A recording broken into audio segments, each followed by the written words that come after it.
Hallelujah. Hallelujah.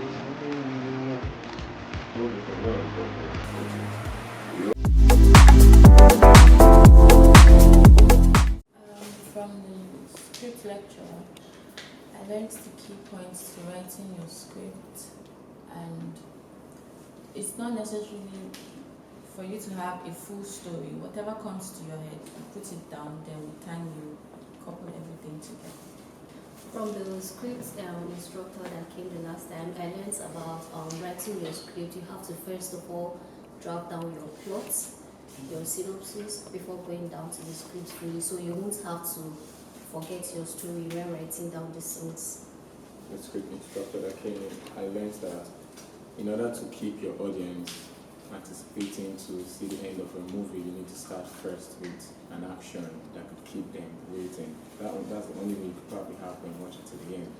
But starting it from probably the end or the beginning, like from a boring part, they probably just switch the TV off. From the lady that came, I learned that script writing is breaking down stories into dialogues to make a complete sense. And it can either start from the conflict and they rise it, or from the beginning, the middle, and the end, or from the end, the beginning, and the middle. Either way it works. From the script person that came, I learned that before writing the script, you have to come up with a story, and then the story has to have a beginning and the end, then the plot, so that while you're writing the story, you don't forget where to place it. So I learned that before you present your script to anybody, you should not give them a full breakdown in case for copyright reasons. So you present to them the synopsis first. And I also learned that when writing a script, you should focus on the protagonist and the antagonist, because that's like the main essence of the story, and that's where the story is going. In script writing, you should be able to hit the why factor in the first 2 minutes of scripting, because that is what keeps your audience going. They must be able to ask, why did this happen, or why did this not happen? I learned about when writing a dialogue in a script, you have to make sure that the story is very catchy, is interesting and catchy. I learned that when writing your script, your story, you should be conscious of conflict in your story, because conflict is one of the good events that you would want to infuse in your story. I learned from the scriptwriter who came to teach us that as a scriptwriter, you own that particular film in terms of story. And also, as a scriptwriter, you must be a perfect holy liar so that you can know how to construct fictionary story. What we're going to be doing from now is we're going to run an audition. We're going to read script. Now you don't have your copy. We're supposed to do script reading. After script reading, we break down the script. When we break down the script, we audition and we rehearse. And if we have the time, we're supposed to film it as well.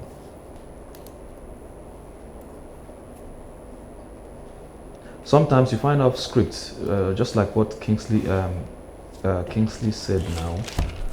That's a very key point.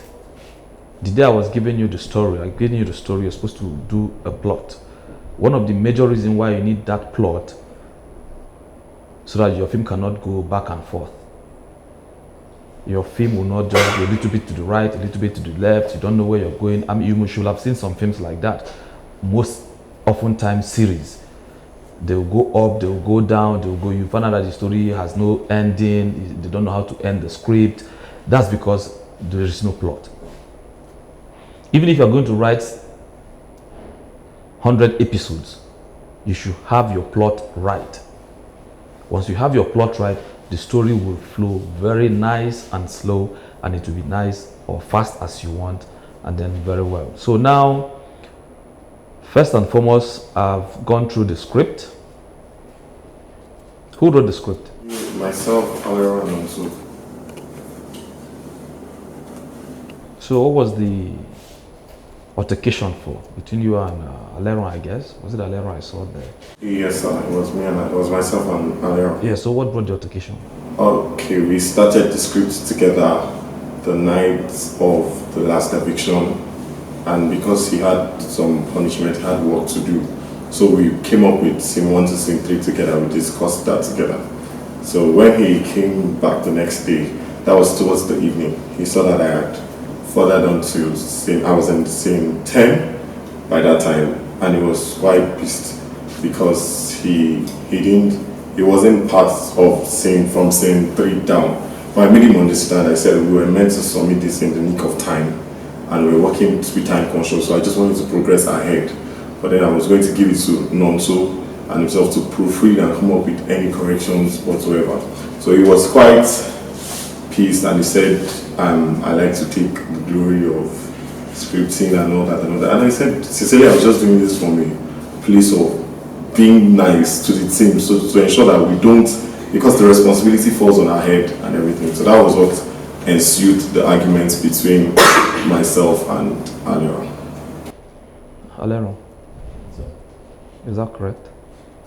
Actually, we had an agreement on the 9th, because I know my punishment was just for a day, and the next day I wasn't having no punishment. So myself, Noso, and Springboard started up, and then I gave a couple of ideas. We started writing the script, and we agreed to stop at 3 while he was going to be creating the dialogue.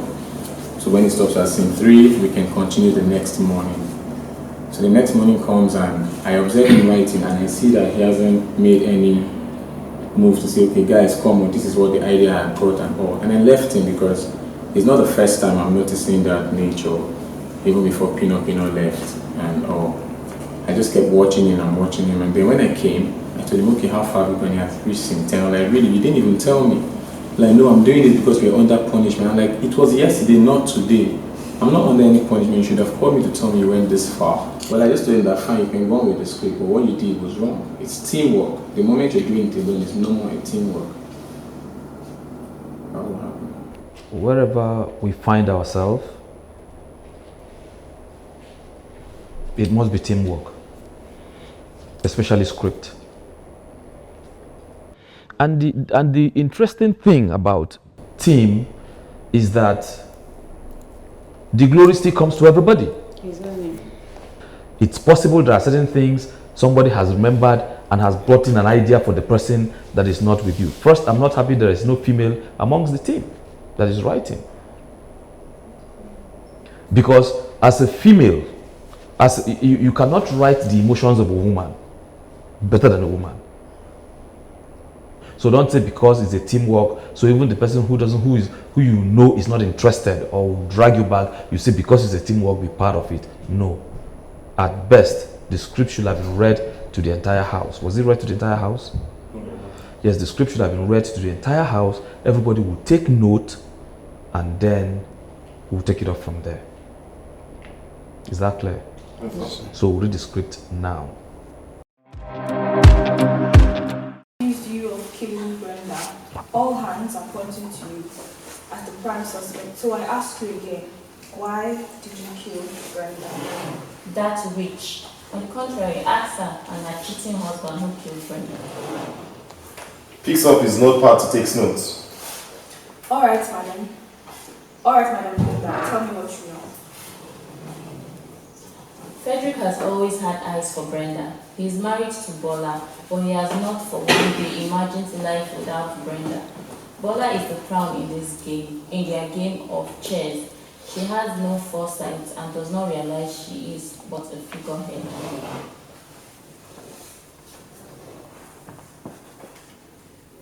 Alright, tell me. Okay. Alright, tell me if you did not kill Brenda, who did? I cannot say for sure, but I can put two and two together. Tonight, Brenda was proposed to by her fiancé, Sam. I noticed Frederick was very unhappy about it. He walked out on everybody, and 30 minutes later, Brenda was found dead. That's all I know. Looks up from writing on his notepad. Thank you for your cooperation, Linda. Scene 9, accusing finger. Flashback. Frederick is seated by the poolside in a relaxation spot. Soft music is playing. He checks his watch. He awaits Brenda. Frederick checks his timepiece, sips his drink. Brenda walks in and takes a seat next to him. I'm sorry I'm late. I came as soon as you called, so what else? It is not a bother at all. How are you doing? All that you have. I am splendid. Chapman is fine, thank you.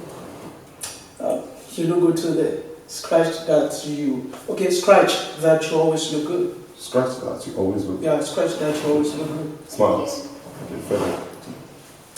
You are most welcome, my dear.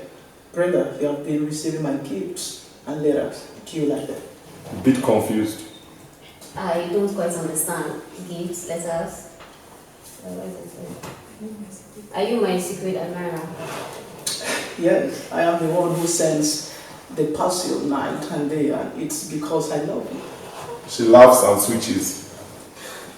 This has to be the biggest joke of the day, and I'm sure Do not. And I sure do not appreciate those gifts now that I know where they come from. You disgust me. You're pathetic. You are legally married to my friend. The murderer. A black shadow walks through the corridors, enters the room. This flashback. Enters the room as Brenda is cleaning her clothes. He chokes her, his hand covered in black gloves.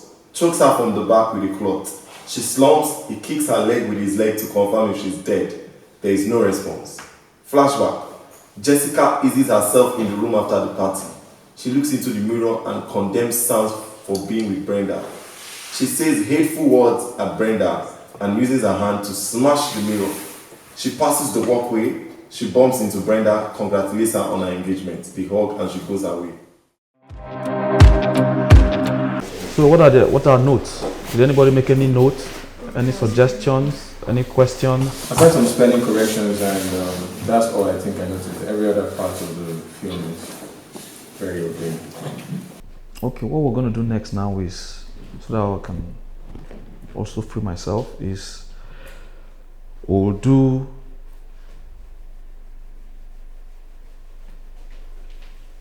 an audition right away. Then I'll send back the other laptop to you guys, so that you can now begin to go through. And then tomorrow we'll rehearse. Action. Sam, you said now, wow. Like, till now, you never still stop all this your problem.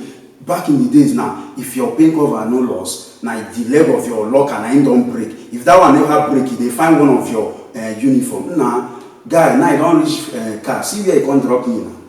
Your car good. See where we did. If I talk now, you go be like saying person the yabbing friend. I beg you.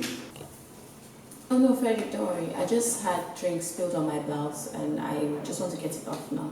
By the way, you look nice. Yes. I don't care. Are you my secret admirer now or something?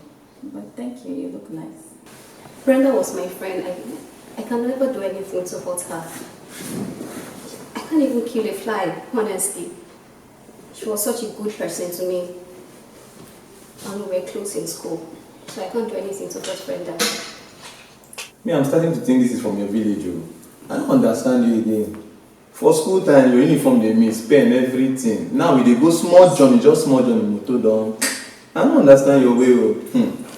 Ooh, I'm sorry. I should have knocked. Alright, sorry. You are not angry? Thank you. By the way, you look beautiful. I like your skin. Right. Call the pretense, Jessica. You and I know that you and Bola, you guys don't get along. Where is this friendship that you want to go for, Omogo? When did this one start? Please, are you coming for the party or not? I wonder why you would ever think I would kill the woman I just proposed to. Like, where is it coming from? Hey baby girl, what's up? You're going for this reunion party. What are you saying?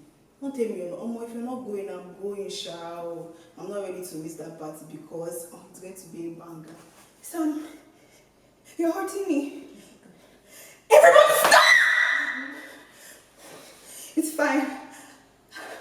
killed her.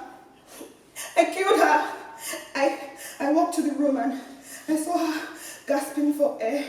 And I just ended her mystery by smothering her with a pillow. I killed her.